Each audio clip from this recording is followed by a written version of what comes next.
વિદ્યાર્થી મિત્રો, આજે આપણે ધોરણ 3 વિષય હિન્દીમાં ફળ કે નામ એટલે કે ફળના નામ હિન્દીમાં અને ગુજરાતીમાં લખતા અને બોલતા શીખીશું। આગલા વિડિયોમાં આપણે પાઠ 6 હતો એ પૂરો કર્યો। આ વિડિયોમાં આપણે ફળ કે નામ એટલે કે ફળના નામ હિન્દીમાં અને ગુજરાતીમાં લખવાના છે। ફળ તો તમે બધા જોયા જ હશે અને ખાધેલા પણ હશે। ફળ તો બધાને ખૂબ જ ભાવે અને ઘણા બધા એવા નવા નવા ફળ હશે કે જે તમને ભાવતા હશે। અમુકનું અલગ અલગ ફેવરિટ ફ્રૂટ હોય કે જે તમને ઈ જ ફ્રૂટ ગમે। પછી ઘણા બધા એવા ફ્રૂટ હોય છે જેના રંગ અલગ હોય, સ્વાદ અલગ હોય। બધા ફળમાં એમ હોય છે, બધા ફળના સ્વાદ અલગ હોય છે, નામ અલગ હોય છે અને તેના ઉપયોગો પણ અલગ અલગ હોય છે। એટલે કે આપણે બીમાર પડીએ તો આપણે ડોક્ટર પાસે દવા લેવા જઈએ અને ડોક્ટર આપણને ફળ ખાવાનું કે અલગ અલગ બીમારીમાં અલગ અલગ ફળ ખાવાનું કે કોક એમ કે સફરજન ખાવું, એમ કે કેળા ખાવા। એ રીતના છે ને બીમારીમાં પણ ફળ આપણને ઉપયોગી છે। ફળ ખાવાથી આપણે જે અંદરની બીમારીઓ જંતુઓ રહેલા હોય છે તે નાશ પામે છે। એટલા માટે ડોક્ટર છે આપણે બીમાર હોઈએ તો એ ફળ ખાવાનું કહે છે। ફળ આપણા સ્વાસ્થ્ય માટે એટલે કે શરીર માટે પણ ખૂબ જ ઉપયોગી છે અને એવા ઘણા બધા ફળ છે। હું તમને આજે એ ફળનો ચાર્ટ બતાવું છું। એમાંના કેટલાક ફળ તમે ખાધેલા હશે અને કેટલાક ફળ એવા હશે કે તમને તેના નામ પણ નહીં ખબર હોય, ચિત્ર પણ તમે નહીં જોયા હોય। એવા અલગ અલગ ઘણા બધા ફળો હોય છે। અમુક ફળો જે માર્કેટમાં વેચાતા હોય એ જ આપણે ખાધેલા હોય છે, એના નામ ખબર હોય છે અને અમુક ફળ એવા હોય જે આપણે ખાધેલા હોય પણ તેનું નામ આવડતું ન હોય। તો આજે આ વિડીયોમાં આપણે એ બધા ફળ વિશે હિન્દીમાં અને ગુજરાતીમાં લખતા અને બોલતા શીખવાનું છે। સૌથી પહેલા તો મેં અહીંયા તમને એક ચાર્ટ આપેલો છે। ચાર્ટમાં ઘણા બધા ફળના ચિત્ર આપેલા છે અને તેના નામ આપેલા છે। આપણે આ પહેલા ચાર્ટ જોઈ લઈએ, પછી આપણે આપણી બુકમાં બોર્ડ ઉપર નામ લખીશું। જો સૌથી પહેલું ફ્રૂટ કયું છે તો કે માલ્ટા। તમે આનું નામ નહીં સાંભળેલું હોય અને ખાધું પણ નહીં હોય, પણ આ લાગે છે કેવું તો કે મોસંબી જેવું। આ દૂરથી આપણે આનું ચિત્ર જોઈએ તો આપણે મોસંબી જેવું લાગે છે, પરંતુ આ મોસંબી નથી, આનું નામ છે માલ્ટા। માલ્ટાને હિન્દીમાં પણ માલ્ટા કહેવાય અને ગુજરાતીમાં પણ માલ્ટા કહેવાય। બીજું ચિત્ર છે પપૈયું। પપૈયાનું ચિત્ર છે। પપૈયું તો તમે બધાએ ખાધું જ હશે અને જોયું પણ હશે। તો આ પપૈયાને હિન્દીમાં કહેવાય પપીતા। પપીતા એટલે થાય પપૈયું। ત્રીજું ચિત્ર છે સેબ। સેબ એટલે કે સફરજન। આપણે હિન્દીમાં સેબ કહીએ, ગુજરાતીમાં તેને સફરજન કહીએ છીએ। સફરજન તો તમે બધાએ ખાધેલું જ હશે। સફરજન છે એ આપણે બીમાર થઈએ તો ડોક્ટર એમ કે તાવ કે કોઈ આવ્યું હોય તો આપણે ડોક્ટર છે એ આપણને સફરજન ખાવાનું કહે, એટલે તેનાથી આપણી બીમારી દૂર થાય છે। એના પછીનું ચિત્ર છે નારિયેળ। નારિયેળને હિન્દીમાં નારિયેળ કહેવાય, ગુજરાતીમાં નારિયેળ કહેવાય એટલે કે કોકોનટ। આપણે બધાને ખબર છે લીલું નારિયેળ હોય ત્યારે ટ્રોફુ, આપણે એને ટ્રોફુ કહીએ છીએ અને એનું પાણી છે એ આપણે બધા ખૂબ જ પીતા હોઈએ છીએ અને ઘણી બધી બીમારીઓમાં ડોક્ટર આપણને ટ્રોફાનું પાણી પીવાનું કહે છે। એટલે કે નારિયેળનું પાણી છે એ આપણી બીમારીઓ દૂર કરે છે, આપણા શરીર માટે સારું છે। અને જ્યારે આ ટ્રોફુ સુકાઈ જાય છે ત્યારે તે આવી રીતના સૂકું નારિયેળ બની જાય છે, એમાંથી કોપરું મળે છે, તે આપણે ભગવાનને પણ ચડાવીએ છીએ। એના પછી છે અમૃત। અમૃત એટલે કે જામફળ। જામફળને હિન્દીમાં આપણે અમૃત કહીએ છીએ। જો આ જામફળનું ચિત્ર છે તમે બધાએ ખાધેલું જ હશે। જામફળ પણ અલગ અલગ પ્રકારના આવે છે। વ્હાઈટ એટલે કે સફેદ જામફળ આવે, લાલ કલરના જામફળ આવે। લાલ કલરના જામફળ મીઠા હોય અને સફેદ કલરના જામફળ હોય એ ખટ મીઠા હોય છે અને બહારથી જામફળનો આકાર લીલા કલરનો હોય છે। એના પછીનું છે રસભરી। રસભરી એટલે કે રોઝબેરી। આપણે રસભરી ખાતા હોય છે, લાલ કલરની રસભરી આવે તેનું ચિત્ર આપેલું છે। એના પછી છે આડુ। આડુ એટલે કે પીચ। જો આ ચિત્ર તમે જોયું હશે પણ આનું નામ તમને નહીં ખબર હોય। અમુક વૃક્ષે આ રીતના પીચ આપેલા હોય છે, આ રીતના ફળ આપેલા હોય છે, પણ આપણે તેનું નામ ખબર હોતી નથી। એના પછી છે સ્ટ્રોબેરી। સ્ટ્રોબેરી એટલે કે સ્ટ્રોબેરી। હિન્દીમાં સ્ટ્રોબેરી કહીએ છીએ, ગુજરાતીમાં સ્ટ્રોબેરી કહીએ છીએ। સ્ટ્રોબેરી તો તમને બધાને ભાવતી જ હશે। આપણે કેક કે લેવા જાય ત્યારે કેક ઉપર પણ અલગ અલગ આવે છે। સ્ટ્રોબેરી વેનીલાનો કેક, એમાં પણ સ્ટ્રોબેરીનો કેક આવે છે અને એના ઉપર પણ સ્ટ્રોબેરી રાખવામાં આવે છે અને સ્ટ્રોબેરી છે એ ખટ મીઠી હોય છે। એના પછી છે ચેરી। હિન્દીમાં આપણે ચેરી કહીએ છીએ, ગુજરાતીમાં પણ તેને ચેરી કહીએ છીએ। આ પ્રકારની લાલ કલરની ચેરી હોય છે, તમે બધાએ ખાધી જ હશે। એના પછી છે આમ। આમ એટલે કે કેરી। આ તો બધાનું ભાવતું ફળ છે। કેરી છે એ દર ઉનાળે આવે છે। ઉનાળાની ઋતુમાં કેરી નામનું ફળ આવે છે અને બધા લોકો કેરી ખૂબ જ ખાય છે। કેરી કાચી હોય ત્યારે તેનો સંભારો કરીને ખાય છે અને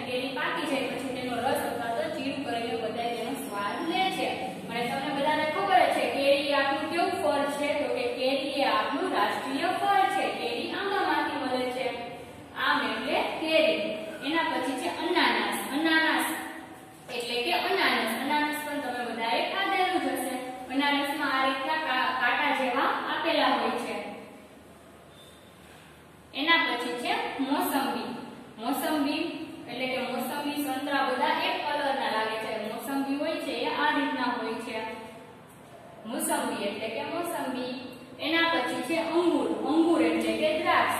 અંગુર એટલે કે દ્રાક્ષ પણ તમે બધાએ ખાધી જ હશે. દ્રાક્ષ પણ ખાટી મીઠી આવે. દ્રાક્ષ પણ કાળા કલરની આવે, પછી આછા જાંબલી કલર જેવી હોય અને લીલા કલરની પણ આવે છે.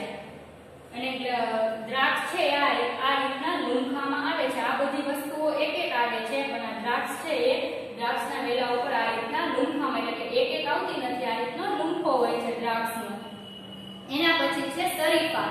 શરીફા એટલે કે સીતાફળ. સીતાફળ પણ તમે બધાએ ખાધેલું હશે. સીતાફળની અંદર વ્હાઈટ કલરનું ખાવાનું આવે અને બ્લેક એટલે કે કાળા કલરના બી આવે છે. એના પછી છે અનાર. અનાર એટલે કે દાડમ. દાડમનો તમે બધાએ ખાધેલું છે. દાડમમાં આવા ઝીણા ઝીણા લાલ કલરના બધા દાણા આવે છે ખાવા માટેના. પછી છે તરબૂચ. તરબૂચ એટલે કે તરબૂચ. તરબૂચ પણ બધા ફળમાં સૌથી મોટું તરબૂચ હોય છે. બહારથી લીલા કલરનું અને અંદરથી આવી રીતના લાલ કલરનું હોય છે અને તેમાં બ્લેક એટલે કાળા કલરના બી હોય છે. એના પછી છે ચીકુ. ચીકુ એટલે કે ચીકુ. આ રીતના ચીકુ આવે છે અને ચીકુનો શેક બધું બનાવવામાં આવે છે. આપણે બીમાર હોય ત્યારે ડોક્ટર આપણને ચીકુ ખાવાનું પણ કહે છે અને ચીકુમાં આ રીતના બ્લેક કલરના બી આવે છે. એના પછી છે લવકાટ. લવકાટ એટલે કે લવકાટ. આ તમે ફળ જોયું હશે પરંતુ તમે આનું નામ ખબર નહીં હોય. આનું નામ છે લવકાટ. એના પછી છે નાશપાતી. નાશપાતી એટલે કે નાશપતી. આપણે બધા જમરૂખ જેવા જમરૂખ કલર જેવી લાગે એને કહેવાય નાશપાતી.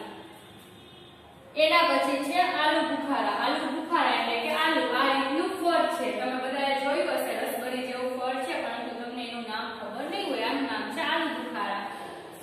એના પછી છે સંતરા. સંતરા એટલે કે નારંગી. પછી છે ખરબૂજા. ખરબૂજા એટલે કે સક્કરટેટી. સક્કરટેટી અને તરબૂચ ને બધું અમુક ઉનાળાની ઋતુમાં નીકળે છે. જ્યારે ઉનાળામાં ખૂબ જ ગરમી હોય ત્યારે આ રીતના બધા ઠંડા ફળ આવે છે. એના પછી છે લીચી. લીચી એટલે કે લીચ. આ તમે અમુકે ખાધેલું હશે, અમુકે ખાધેલું નહીં હોય. લીચી એટલે કે લીચ. અને એના પછી છેલ્લું છે કેલા. કેલા એટલે કે કેળું. અને કેળું તો તમને ખબર છે કે એક એક આપણે દુકાને લેવા જઈએ માર્કેટમાં ત્યારે એક એક કેળું ન આપે, એક દર્જન એટલે કે 12 કેળા એક સાથે આપે. એટલે કે કેળા છે એ દર્જનમાં આવે છે. તો આ ચાર્ટમાં ઘણા બધા એવા ફળોના ચિત્રો આપેલા છે કે જે તમે ખાધેલા છે, તેના નામ તમને ખબર છે અને અમુક ફળ એવા હતા કે તમે જોયેલા તો હશે પણ તમને તેના નામ આવડતા નહીં હોય. તો હવે આપણે છે આ બધા ફળોના નામ આપણે આપણી બુકમાં હિન્દીમાં અને ગુજરાતીમાં લખીશું. ચલો સૌથી પહેલા તમારે નવા પેજમાં આ રીતના હેડિંગ મારવાનું ઉપર ફળ કે નામ. પહેલા હિન્દીમાં લખવાનું હાસ્યા ઉપર, પછી ગુજરાતીમાં કૌંસમાં લખવાનું ફળના નામ. હવે વચ્ચોવચ તમે જ્યાં ફળના નામ લખો ત્યાંની વચ્ચોવચ લીટી ગાળવાની. મેં વચ્ચોવચ નથી ગાળી કેમ કે મારે બોર્ડ ઉપર સમાય નહીં. એટલે તમારે બધાએ ફળના નામ લખો ત્યાં વચ્ચોવચ એક પેજમાં બે પેજમાં એવી રીતના લીટી ગાળવાની. આ એક પેજમાં અને બાજુના પેજમાં બીજી લીટી એ રીતના ગાળવાની. અને પછી ઉપરની લીટીને અડાડીને સારા અક્ષરે લખવાનું અને બધાયમાં એક લીટી છોડતું જવાનું. ચલો પેલું ફળ આપણું રાષ્ટ્રીય ફળ લખી આમ. આમનું ગુજરાતી શું થાય? આમ એટલે કેરી. હવે જેટલા નામ લખો એના પછી એક એક લીટી છોડતી જવાની આ રીતના. અને નામ છે બધા એક જ લાઈનમાં આવવા જોઈએ. બધા નામ એક લાઈનમાં આપણે શબ્દાર્થ કેમ લખી એ રીતના. આમ એટલે કેરી. પછી એક લીટી છોડી દેવાની અને ત્રીજી લીટીમાં ઉપરની લીટીને અડાડીને લખવાનું કેલા. ચલો કેલા એટલે શું થાય? તો કે કેલા એટલે કેળા. પછી એક લીટી છોડી સેબ.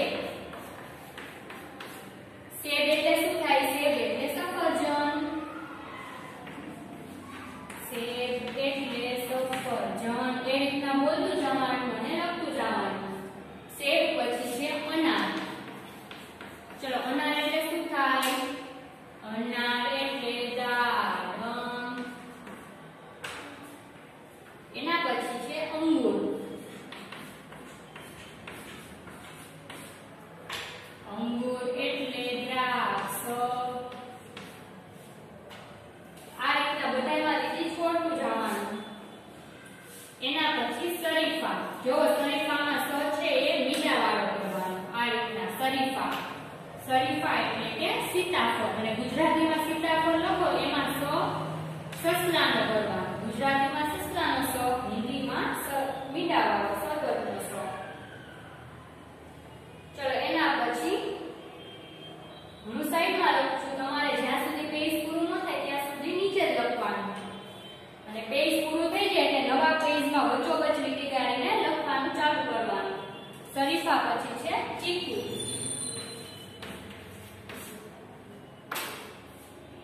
ચીકુનું ગુજરાતી ચીકુ.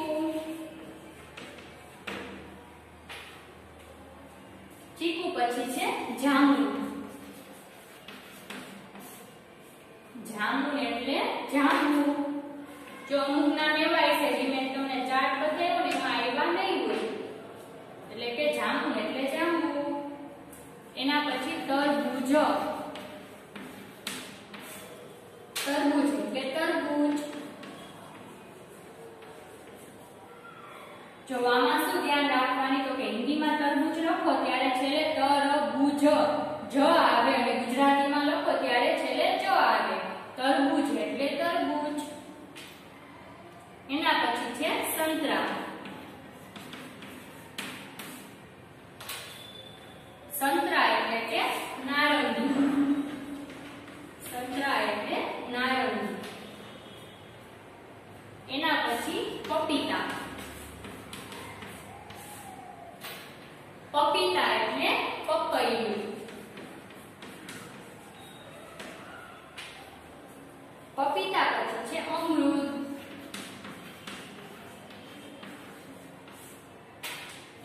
અમૃત એટલે થાય જામફળ.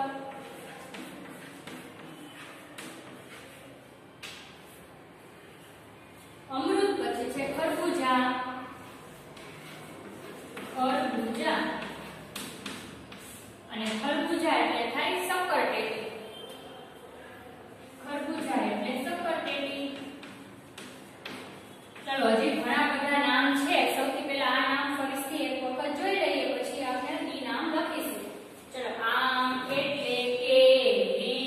કેલા એટલે કેળા. સેબ એટલે સફરજન. અનાર એટલે દાડમ. અંગૂર એટલે દ્રાક્ષ. શરીફા એટલે સીતાફળ. ચીકુ એટલે ચીકુ. જામુન એટલે જાંબુ.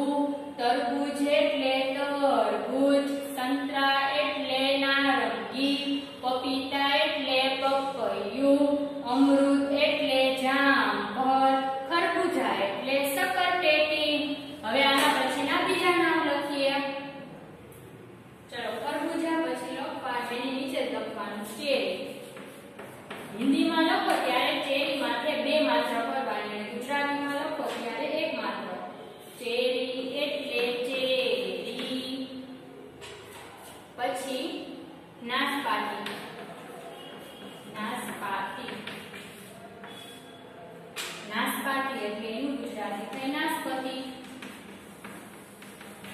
જો હિન્દીમાં નાસપાતી લખો ત્યારે સ છે એ મીંડાવાળો કરવાનો. ગુજરાતીમાં નાસપતિ લખો ત્યારે સ છે એ સસરાનો કરવાનો. નાસપાતી અને ગુજરાતીમાં નાસપતિ. નાસપાતી એટલે નાસપતિ. એના પછી છે સહતુર. સહતુર એટલે કે સેતુર. સેતુર પણ એક ફળ છે, આપણે ચાર્ટમાં આવેલું નતું. એના પછી છે લીચી. લીચી એટલે કે લીચ. આપણે ચાર્ટમાં એક ફળ જોયું હતું. હિન્દીમાં લીચી અને ગુજરાતીમાં લીચ. લીચી એટલે લીચ. એના પછી છે અનાનસ. અનાનસ